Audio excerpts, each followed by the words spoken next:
Disclaimer. This video is for entertainment purposes only. Do not attempt this at home. Vitiated how-to will not be responsible because you decided to be a cheap ass and not hire a professional. On with the show.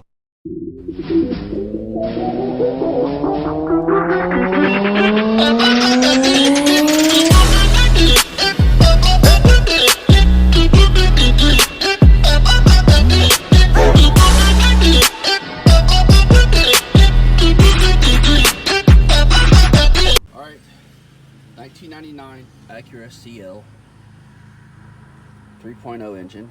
How to replace the idle air control valve, ILAC, or IAC, or ILAC, whatever. Idle air control valve. We'll go at that. What I had to do is disconnect this because trying to get that is a pain in the ass, the air box. You got this tube that goes there. You got a vacuum line here. And you got this here. You just disconnect that there. You undo the screw there. There is a vacuum line that goes from here to that thing down there. I broke it, but that's where it goes.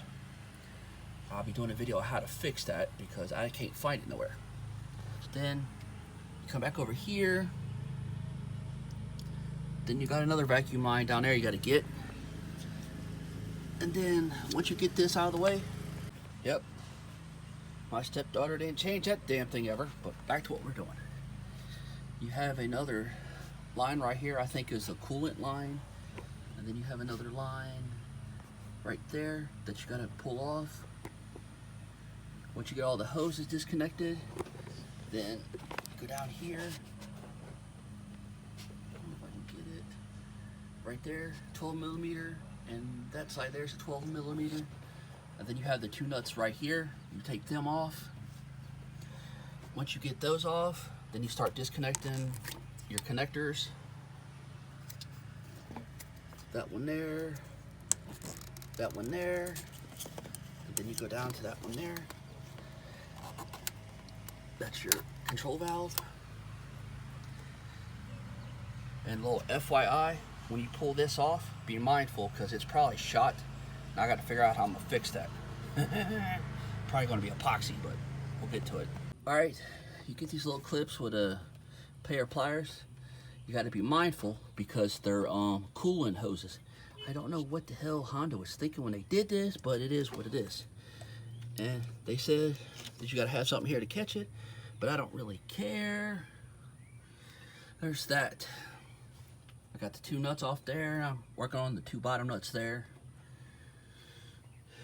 Now that I got the two bottom bolts off and I got everything disconnected, sometimes you have to smack it around with something, light hammer or something. Smack it around like a stepchild and get it to do what you want it to do. But I didn't have to because I done moved this damn intake so much that it was already loose anyway. And damn. I guess that's kind of not a good sign there. Got a lot of damn there oil in the intake. Interesting. But onward. Okay, they say you got to disconnect the throttle cable and all that garbage. I didn't have to. Blah blah blah junk. When you go to pull those out with a Phillips, make sure you have the proper one. I'm using a Cobalt PH2 because I don't have one big enough that won't strip. So I went to try to use a different one, and that one was fine, but that one started to strip, so I went and got my bigger one. So there's that. That you got it off, all you do is put the new one on. It comes with what it's supposed to. It's got the new gasket and everything. This is the part number for it, right there. I went with AutoZone because they were the only ones that didn't have to special order it in my location because nobody else had it but them, and it was actually on the shelf. So I drove right up and got it. So have fun.